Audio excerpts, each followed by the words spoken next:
Hi everyone, welcome to lecture 12।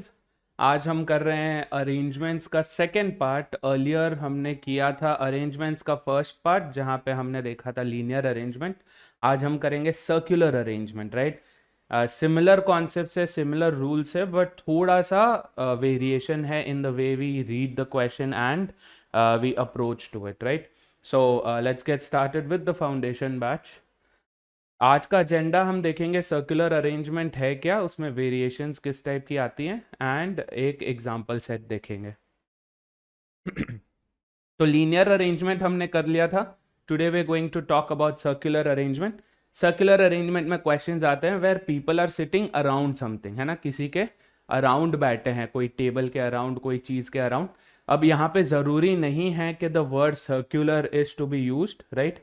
कहीं पर भी ऐसा सीन बने जहाँ पे अराउंड बैठे हैं, किसी के फेरे में बैठे हैं, तो it will be considered as circular arrangement. तो इसमें it could be a table, any kind of a table, right? Shape of the table doesn't really matter. Table भले ही सर्कुलर हो, रेक्टेंगुलर हो, ट्रायंगुलर हो, पेंटागनल हो, कोई भी शेप का टेबल हो, टेबल के अराउंड जब भी बैठते हैं it has to be circular arrangement. I hope this is clear, ठीक है। टेबल का शेप डजेंट मैटर, क्योंकि at the end of the day even if you are sitting on a say square table, right, यहां पर भी अगर आप इस टेबल को हटा दें, so for example let's say यहाँ पे 1 2 3 4 5 6 7 और 8 लोग बैठे हैं, right. For example 8 people are seated on a rectangular और अ स्क्वायर टेबल। तो यहाँ पे अगर आप इस स्क्वायर को हटा दें, अगर आप इस स्क्वायर को हटा दें, तो it's at the end of the day it is still a circular arrangement only. देखो, it is still a circular arrangement. तो टेबल का shape doesn't really matter, yes, as long as they sitting around something, ठीक है। तो ये सारे circular arrangements में आते हैं। सर्कुलर अरेंजमेंट दो वेराइटीज है, दो वेरिएशंस है। पहला, when people are facing towards the centre. दूसरा, when people are facing away from the centre. Yes, इसका क्या मतलब है? टुवर्ड्स द सेंटर मतलब everybody is facing each other, क्योंकि टेबल है फॉर एग्जाम्पल, या कोई एक सर्कल है, उसके सेंटर में कोई बैठे हैं and everybody is facing to one point, एक ही तरफ सब अगर देख रहे हैं towards the centre, that means they are facing each other, आमने सामने बैठे, ठीक है। फॉर एग्जाम्पल डिनर करने बैठे हैं या कोई मीटिंग में बैठे हैं, right. On the other hand, facing away from the centre का क्या मतलब है कि सारे अपने पीठ दिखा के बैठे हैं, right. Everybody's backs are aligned with each other, backs are facing each other, but जो आंखें हैं, जो चेहरा है, the front of the those guys, that would be away from the centre. Yes, so here example would be musical chair, right. Musical chair में people sit away, या कोई ऐसा गेम खेल रहे हैं जहां पे उल्टा घूम के बैठना है, सो ऑन, ठीक है। तो इन दोनों केसेस के ऊपर there will be slight change in the orientation, ठीक है। यहाँ पे ओरिएंटेशन में स्लाइट चेंज रहेगा। तो एक हल्का सा एग्जाम्पल देखते हैं to figure out what's the difference between linear and circular arrangement and दोनों वेरिएशन, ठीक है। तो चलो, यहाँ पे दिया हुआ है कि देर आर 6 पीपल, ए से लेके एफ तक, are seated in a circle. अगर ये ना भी दिया हो, सीटेड इन अ सर्कल अगर ना भी दिया, अगर वो बोले कि अराउंड समथिंग, मतलब वो सर्कुलर में है, ठीक है। तो फर्स्ट थिंग्स फर्स्ट, हमारा अप्रोच क्या होना चाहिए when it comes to circular arrangement, कि नंबर ऑफ पीपल देख लो, पता कर लो सर्कल है क्या है। तो first you start drawing the basics of it, ठीक है। तो सबसे पहले आप उसका बेसिक्स ड्रॉ कर लोगे, मतलब एक ब्लूप्रिंट आउटलाइन ड्रॉ कर लोगे कि एक सर्कल है। वेरी गुड, कितने लोग हैं? 6 people. You have to ensure that when you place the seats, जब आप वो सीट्स को प्लेस करते हो, उन्हें इक्वी डिस्टेंट रखो, ताकि जब भी ऑपोजिट वाला सीन बने, right, diagonally opposite sitting opposite, वो वाला जब भी सिचुएशन आए, तब आपको इजी हो समझने में कि ऑपोजिट कौन है। वरना अगर मैं 6 सीट्स को ऐसे प्लेस करूं, 1 2 3 4 5 6, तब तो फिर प्रॉब्लम हो गया, क्योंकि अब हमें नहीं पता कि इसके ऑपोजिट कौन है। इधर में ऐसे लग रहा है कि इसके ऑपोजिट ये होना चाहिए, but then that's not true, ठीक है। So whenever you draw circular arrangement में, जब भी आप कुछ ड्रॉ करें, तो you have to keep in mind कि उन्हें इक्वी डिस्टेंट रखें, या एकदम इक्वल तो करने की जरूरत नहीं है, फिर आपको प्रोट्रैक्टर वगैरह की जरूरत पड़ेगी to make the degrees, but I hope you understand. तो 6 पीपल है, 360 डिग्रीज का टोटल है, 360 by 6 would be 60 degrees approximate, आपको ध्यान में रख के करना है, ठीक है। So here I have placed the 6 seats here, ठीक है। अब 6 सीट्स जो प्लेस हो गए हैं, आफ्टर प्लेसिंग द 6 सीट्स क्या करेंगे, we will look at what should be the orientation, वो वेरिएशन क्या है अवे फ्रॉम द सेंटर के टुवर्ड्स द सेंटर। तो क्या है, they are facing the centre. Facing the centre का मतलब क्या हो जाएगा, that everybody is looking at each other. मतलब अगर यहां पे कोई बैठा है तो ये भी इधर देख रहा है, this person is also looking at this part, everybody is looking to one part alone. ये रहा सेंटर और सब इसी सेंटर को देख रहे हैं। अब क्या हो जाएगा, in this situation when people are facing towards the centre, always remember कि हम जो हमारा अरेंजमेंट स्टार्ट करेंगे, will try to start from this part, यहां से, क्योंकि this is what is facing us, है ना। ये ऐसे, अगर मैं ऐसे खड़ा हूं, अगर मैं ऐसे, when I am drawing I will be obviously in this direction, तो मेरे लिए ये रेफरेंस पॉइंट लेना बहुत ईजी है, ठीक है। अनलाइक लीनियर अरेंजमेंट में एंड्स होते थे, left and right and extremes होते थे। सर्कुलर अरेंजमेंट में कोई एक्सट्रीम्स नहीं है, प्लीज ये ध्यान में रखो। सर्कुलर अरेंजमेंट में कोई एक्सट्रीम नहीं है, तो आप किधर से भी चालू कर सकते हो, क्योंकि वो जब घूम के आएगा तब सेम ही अरेंजमेंट बनेगा, ठीक है। But to make it easy for us to understand left and right, we keep this as the reference point. ये हमारा रेफरेंस पॉइंट रहेगा, ठीक है। So what are we going to do, we are going to keep this as our reference point. ये हमारा reference पॉइंट है, okay. इसको रेफरेंस रखेंगे। अब क्या, फेसिंग द सेंटर हो गया। अगर फेसिंग द सेंटर है तो जो क्लॉकवाइज डायरेक्शन में जा रहा है, ये पूरा क्लॉकवाइज में जा रहा है, correct, this entire thing is clockwise, या सो जो क्लॉकवाइज में जा रहा है वो हो जाएगा हमारा लेफ्ट, क्योंकि मेरा लेफ्ट ये रहा, this is my left towards this and, तो इसका, इस रेफरेंस का भी लेफ्ट इसी डायरेक्शन में रहेगा, ये पूरा लेफ्ट है। सेम वे ये पूरा राइट हो जाएगा। I hope you are getting this, yes. इस साइड में पूरा लेफ्ट है, इस साइड में पूरा राइट है। तो रेफरेंस के लेफ्ट में क्या है, फॉर एग्जांपल अगर सीट नंबर में मार्क कर दूं 1 2 3 4 5 एंड 6, तो मैं बोल सकता हूं कि 2 जो है 1 के लेफ्ट में है, 6 जो है 1 के राइट में। I hope you are getting the idea, ठीक है।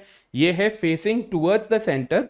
वहीं पे अगर facing away from the centre होता है तो क्या सीन बनेगा, सिमिलर, आप इसी को रेफरेंस लोगे, this will be your reference. For example अगर ये सीट 1 2 3 4 5 एंड 6 है, ये अवे फ्रॉम द सेंटर है, ठीक है, अवे फ्रॉम द सेंटर। तो इधर क्या हो जाएगा, उल्टा, क्योंकि नाउ दिस पर्सन, ये सीट 1 पे जो बैठा है, जो हमारा रेफरेंस बैठा है, वो हमारी तरफ देख रहा है। यस, वो उल्टा घुमा हुआ है, वो हमारी तरफ देख रहा है। मतलब हमारा जो लेफ्ट होगा उसका राइट होगा, और हमारा जो राइट होगा उसका लेफ्ट होगा। Got it. So this direction clockwise, घड़ी ऐसी घूमती है, clockwise will become right, and this direction anti clockwise जो है वो हो जाएगा left. I hope you all are getting this point, ठीक है। ये बहुत ज्यादा जरूरी है समझना। अगर इसमें आप गलती कर देते हो तो फिर आपका पूरा अरेंजमेंट मैसअप हो जाएगा, ठीक है। So away from the centre and towards the centre. I hope both of these are clear. सिर्फ ओरिएंटेशन में डिफरेंस होगा, लेफ्ट और राइट में डिफरेंस होगा, और कोई नहीं, ठीक है। Done. So now since the question is talking about facing the centre, मतलब वो फेसिंग टुवर्ड्स द सेंटर होगा, this is what we will go with, not this. Done. चलो अब चलते हैं अपने, let's go to the clues, ठीक है। कंडीशंस में पहले दिया हुआ है A sits to the right of C. अब ऐसा है, सर्कुलर अरेंजमेंट में आप कोई भी पर्सन कहीं पर भी प्लेस कर सकते हो, बट फिर everything should be with respect to that. या मतलब क्या, A sits to the right of C, अगर मेरे को ए इधर बैठाना, मैं इधर बैठा सकता हूं, फिर इधर से राइट ऑफ सी में किसी को बैठाऊंगा। अगर मैं ए को यहां पे बैठाऊंगा तो इधर से मैं राइट ऑफ सी जाऊंगा, and so on, right. So कहीं पर भी बैठा सकते हो, for the first person can be seated anywhere, right. हम to make it easy for our understanding, left right का अंडरस्टैंडिंग इजी करने के लिए हम इधर से चालू करते हैं, ठीक है। इट्स नॉट मैंडेटरी कि इधर से ही चालू करो, but to make it easy. तो यहां पे अगर मैं ए को प्लेस कर रहा हूं, फॉर एग्जांपल ए यहां पर है, यस, तो अब ये क्या बोल रहे हैं कि A sits to the right of C, sorry मैं उल्टा रख दिया, सी को प्लेस करना है, ए को नहीं, सी को प्लेस करना है, क्योंकि सी के राइट में है ए, ओके। सो फॉर एग्जांपल अगर सी यहां पर है तो सी के राइट में कौन रहेगा, ए रहेगा। ओके, लीनियर अरेंजमेंट में हमने क्या देखा, लीनियर अरेंजमेंट में हमने देखा कि लेफ्ट या राइट का मतलब इमीडिएट नहीं होता है, क्योंकि लेफ्ट पूरा लाइन लेफ्ट हो सकता है, पूरा लाइन राइट हो सकता है, राइट। बट यहां पे वैसा नहीं है। क्यों? क्योंकि अगर मैं बोलूं कि अच्छा सी का राइट कौन सा है, ये डायरेक्शन में, करेक्ट, तो सी का राइट ए इधर भी हो सकता है क्योंकि ये ए सी के राइट में है, ये भी हो सकता है क्योंकि ये भी राइट में है, फिर तो ये भी हो सकता है क्योंकि ये भी राइट में, क्योंकि ये पूरे राइट में है, करेक्ट, तो ये भी हो सकता है, ये भी हो सकता है। यहां पे कॉन्ट्रडिक्शन हो गया, क्यों? क्योंकि यहां पे अब ए लेफ्ट में भी है राइट में भी है, that can not happen, right. So always remember के लीनियर अरेंजमेंट से अलग सर्कुलर अरेंजमेंट में क्या है, अगर लेफ्ट बोले तो इमीडिएट लेफ्ट है, राइट बोले तो इमीडिएट राइट है, that's it. Yes, no two thoughts about it, left या right means immediate left, immediate right alone, ठीक है। I hope that part is clear. तो अब क्या बोल रहे हैं, A sits to the right of C, मतलब सी यहां पर है, सी के राइट में कौन बैठेगा, ए बैठेगा, ठीक है। Next, B sits to the immediate left of C. अब ये जो इमीडिएट है इसका कोई इंपॉर्टेंस नहीं है सर्कुलर अरेंजमेंट में, अगर second to the left, third to the left बोले तो वो अलग बात है, बट इमीडिएट का कोई इंपॉर्टेंस नहीं है क्योंकि left and immediate left is one and the same, ठीक है। B sits to the immediate left of C, तो ये रहा सी, सी के लेफ्ट में बी बैठा है। Hope this is clear. Okay, now the third thing that you have to keep in mind when it comes to circular arrangement is this term farthest. Yes, farthest का मतलब क्या है कि अगर हम लीनियर अरेंजमेंट का बात करें तो फारदेस्ट मतलब to the other end, correct, but circle में कोई एंड ही नहीं है। यस, सर्कल में कोई एंड ही नहीं है, वो लूप में चल रहा है, तो अगर कोई एंड नहीं है तो यहां पे फारदेस्ट का मतलब क्या होगा, डायगनली ऑपोजिट।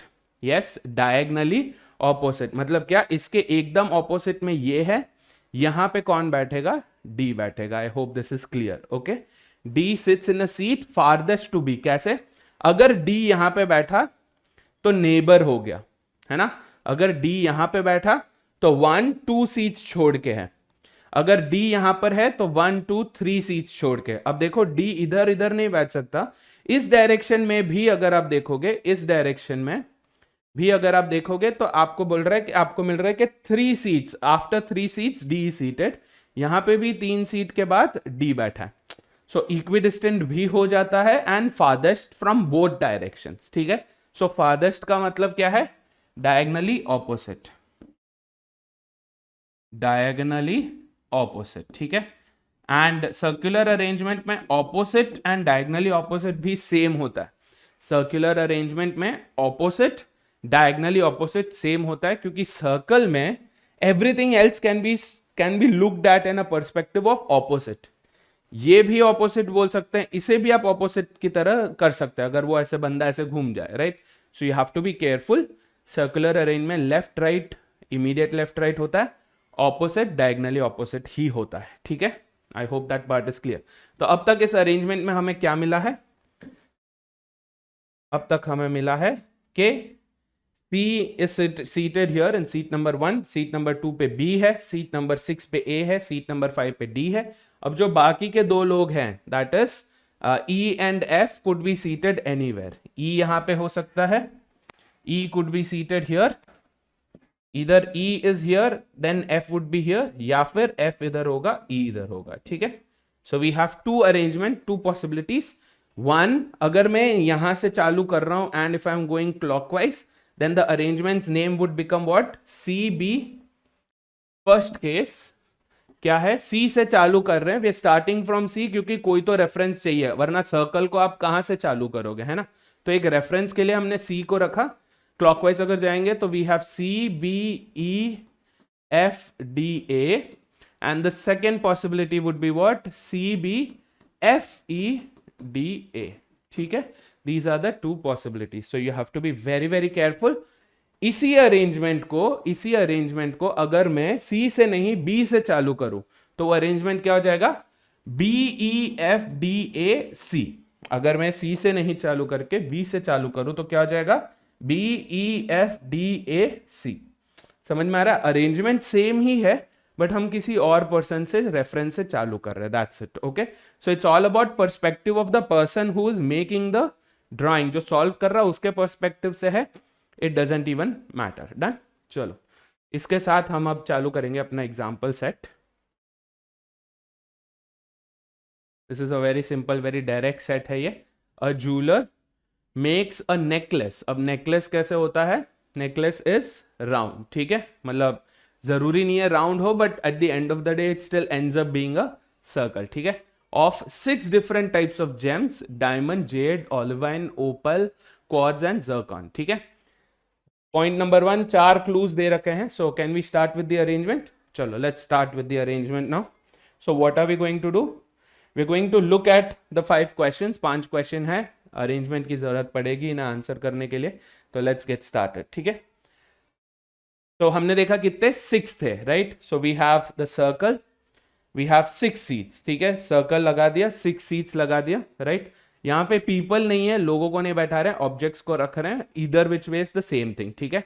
यहाँ पे अगर कुछ भी ना दिया हो, फेसिंग अवे या फेसिंग टुवर्ड्स द सेंटर, अगर कुछ भी नहीं दिया हो, by default will be facing towards the centre. ध्यान में रखो, डिफॉल्ट, बाय डिफॉल्ट, बेसिक हमारा बाय डिफॉल्ट हमारा formation will be facing towards the centre, ठीक है। डन। चलो तो we have this, everybody is facing towards the centre, तो हम क्या करेंगे, इसे बना देंगे हमारा लेफ्ट, इसे बना देंगे हमारा राइट, ओके।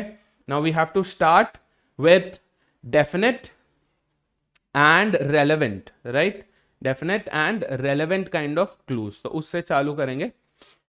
यहाँ पे देखो फर्स्ट वाला देखो, 2 gems diamond and jade can not be placed next to each other due to their colours, can not be irrelevant clue है, right, it's not direct, indirect clue है, let it be. Next, quartz and zircon are placed farthest from each other, okay, इससे चालू कर सकते हैं हम, we can start with this, or we can start with the third clue, olivine is placed to the right of zircon, दोनों में से कोई भी एक, ठीक है। तो अगर मैं zircon को यहाँ पे प्लेस करूं, if zircon is placed here, अगर मैं zircon को यहाँ पे प्लेस करूं तो मुझे क्या मिल रहा है, quartz and zircon are placed farthest, मतलब क्या, डायगनली ऑपोजिट। अगर ज़िरकॉन यहां पर है तो क्वार्ट्ज इधर आ जाएगा, यस। थर्ड क्लू क्या बोल रहा है, olivine is placed to the right of zircon, zircon ये है, ज़िरकॉन का राइट ये रहा, ओलिवाइन इधर रहेगा, ठीक है, क्योंकि यहाँ पे ओ से स्टार्ट होते हुए 2 हैं, इसलिए मैं O L N O P लूंगा, ठीक है।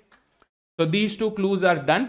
नाउ अब द फोर्थ क्लू अगर आप देखोगे तो वो कोई क्लू नहीं है, वो एक कंडीशन है, इफ के साथ चालू हो रहा है, right. So please be very careful here. हमने 3 जेम्स को प्लेस कर दिया है, we have 3 more gems to be place. कौन से, diamond, jade and opal, right, diamond, jade and opal को प्लेस करना है। We have 3 places open for them, 3 positions. Now if diamond is not placed between quartz and olivine, मतलब क्या, अगर quartz और olivine के बीच में डायमंड नहीं है, if diamond is not placed here, then उसका रिजल्ट क्या, उसका इफेक्ट क्या है, then opal is not placed next to zircon, next to zircon यहां पे ओलिवाइन है, ये फिक्स है, मतलब क्या, अगर यहां पे डायमंड नहीं है तो यहां पे ओपल नहीं होगा, गॉट इट। अगर यहां पे डायमंड नहीं है तो यहां पे डेफिनेटली ओपल नहीं रहेगा। तो व्हाट डू वी गेट, कि अगर यहां पे डायमंड नहीं हो सकता, यहां पे डायमंड नहीं हो सकता, और ये देखो diamond and jade can not be placed next to each other, diamond और jade can not be placed next to each other, तो क्या हो जाएगा यहां पे, the only possibility would be what, that either one case, यहां पे या तो जेड होगा, if jade is here then ultimately what would we get, we would get diamond here and opal here, correct? क्या ये बात सही लग रही है? Quickly have a look at this.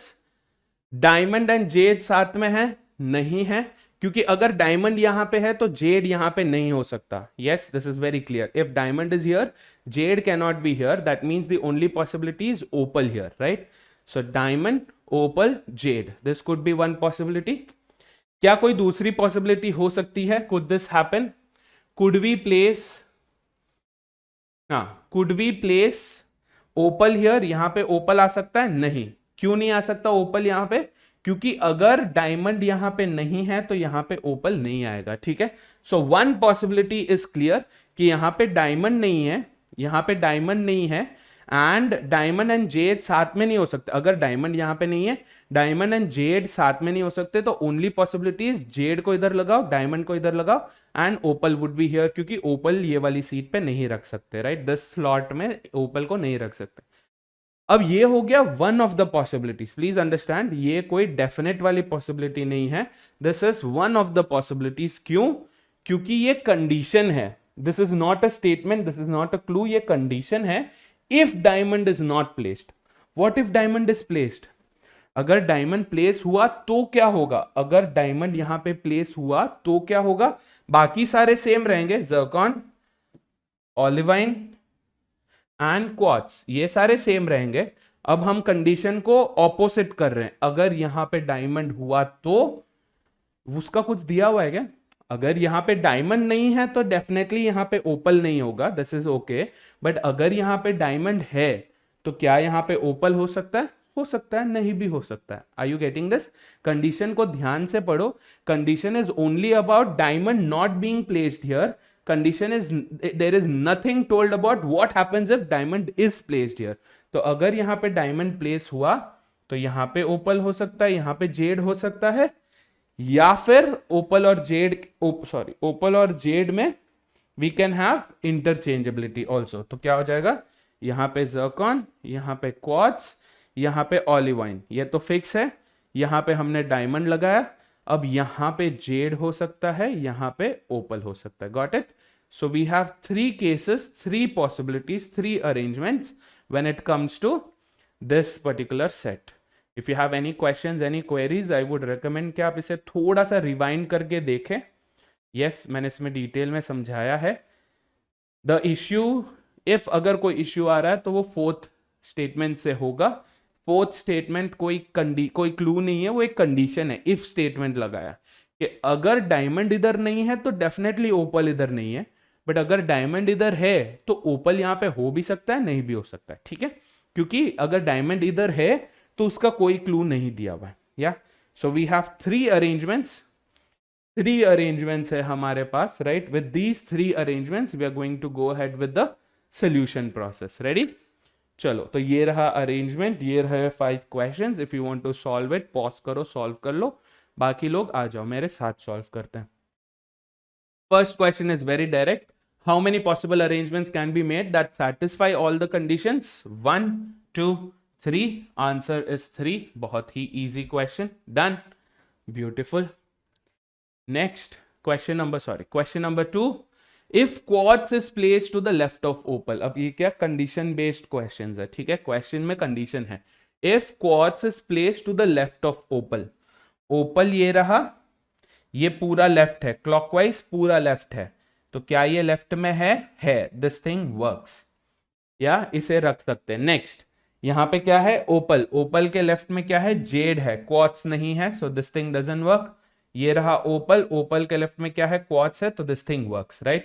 So we have 2 possibilities जहां पे ये वर्क कर रहा है, where quartz is placed to the left of opal, opal के लेफ्ट में क्वार्ट्ज, ओपल के लेफ्ट में क्वार्ट्ज, तो 1 and 3 will work, 2 will not, ठीक है? Then which gem is placed to the opposite of diamond, diamond के ऑपोजिट कौन सा है? यहां पे देखो, डायमंड के ऑपोजिट कौन सा है? जेड। इसमें देखो, डायमंड के ऑपोजिट कौन सा है? जेड। भले ही अरेंजमेंट अलग अलग है, नंबर 1 नंबर 3 अलग अलग है, but still we are getting what?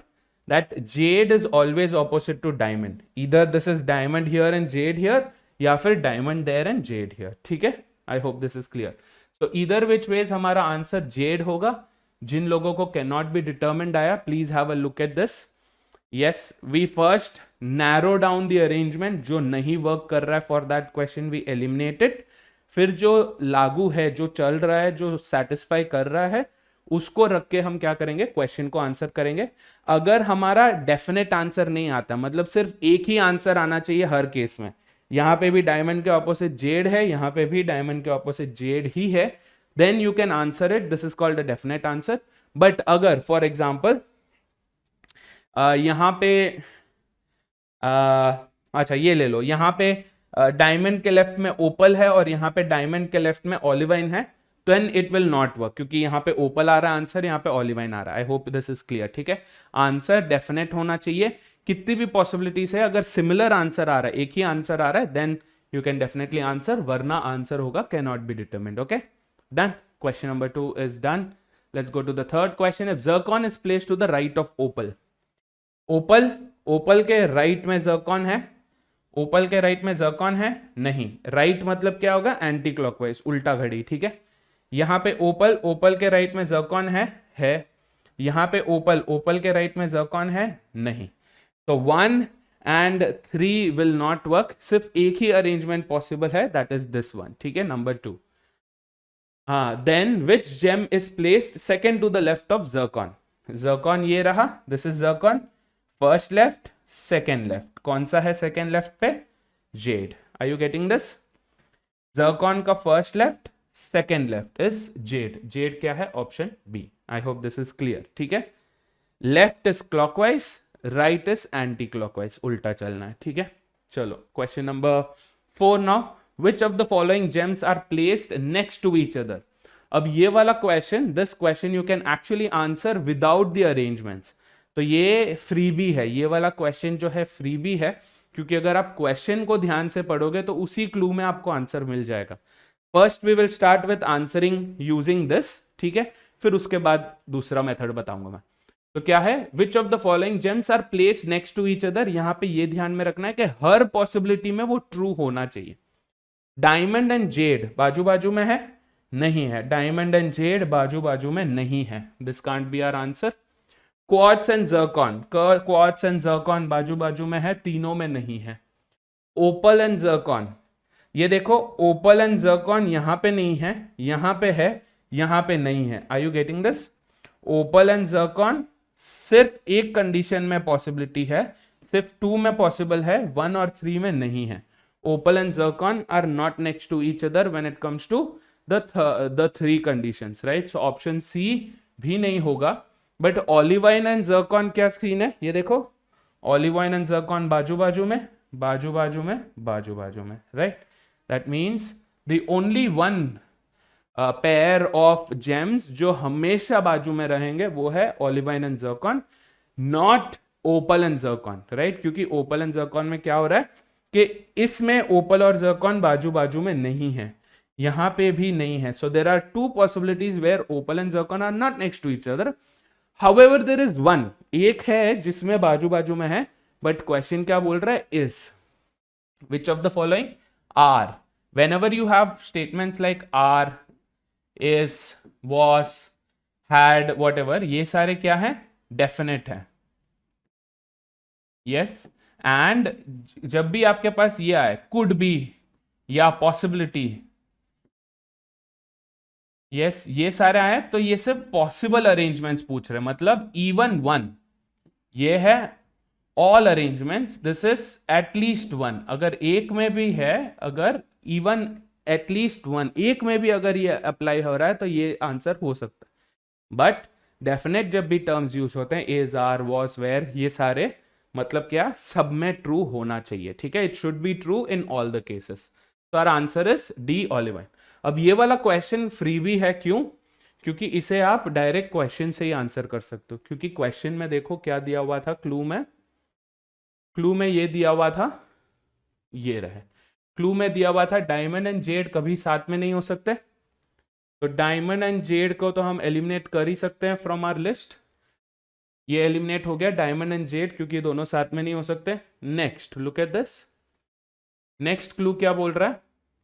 Quartz and zircon are placed farthest from each other. सबसे दूर प्लेस किया गया है क्वार्ट्ज एंड ज़िरकॉन को, मतलब ये दोनों भी आजू बाजू में नहीं हो सकते. So we can eliminate quartz and zircon also. And also look at this. If diamond is not placed between quartz and olivine, right? If diamond is not placed between quartz and olivine, कोई एक ऐसा condition है जहां पे opal is not placed next to zircon.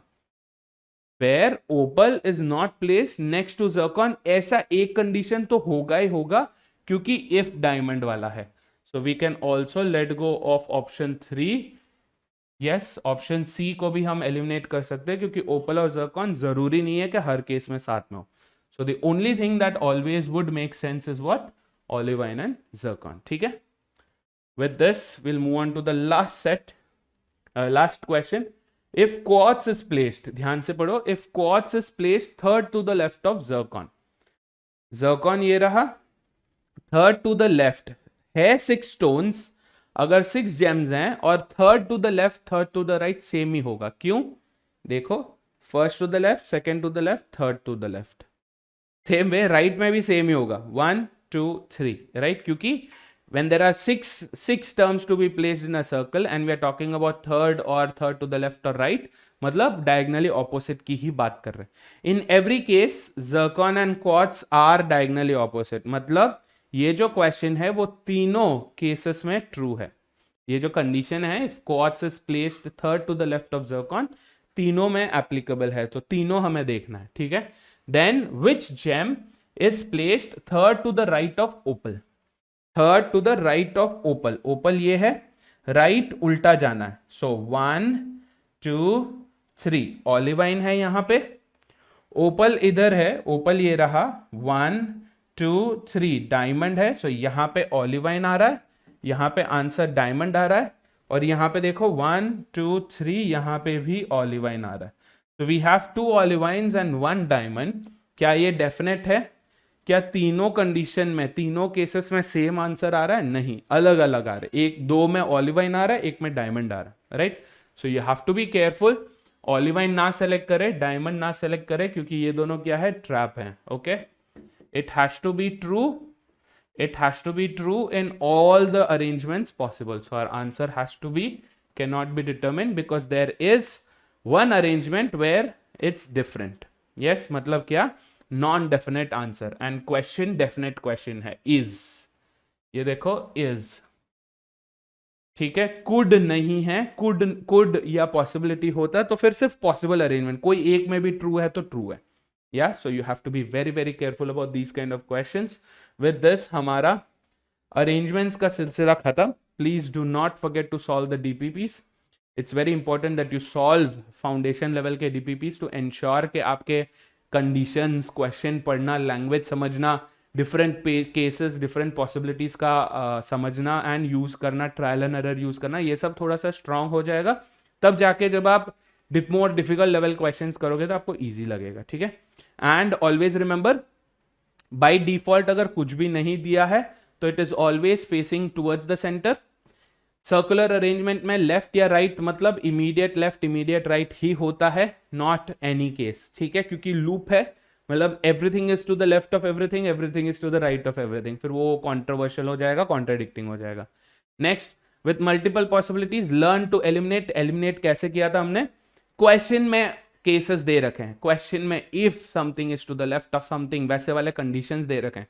Condition based questions रहेंगे when there are multiple cases. Please be careful to check all the cases. Next, don't forget, this is very important, कि जब आपका arrangement, जब आप set पढ़ लेते हैं उसके बाद क्वेश्चंस एंड ऑप्शंस को पढ़ें, राइट? क्योंकि कई बार बहुत सारे इंफॉर्मेशन उधर दे रखे होते हैं, या फिर उन्हें देखने पे, अभी जैसे हमने देखा एक set, out of the 5 questions, अगर लेट्स से मेरे पास टाइम नहीं है to solve it, out of the 5 question एक ऐसा क्वेश्चन था जो मैं बिना सेट के सॉल्व किए, बिना अरेंजमेंट को बनाए मैं आंसर कर पा रहा था. So we have to be very very careful about these kind of questions, क्योंकि अगर हमारे पास उतना टाइम नहीं है कि हम उसे पूरा सेट को सॉल्व करें, we will always end up having time to solve that, ठीक है? एंड उस पर आपको फोकस करना है, that will fetch you easy 3 marks. So with this we are done with arrangements. दोनों हमने लीनियर और सर्कुलर अरेंजमेंट्स देख लिया. अगर आपके पास कोई भी क्वेश्चंस है, क्वेरीज है regarding circular arrangements, logical reasoning, LRDI in general या CAT in general, please don't forget to post it on the comments below. I hope this session helped you. All the very best. Cheers.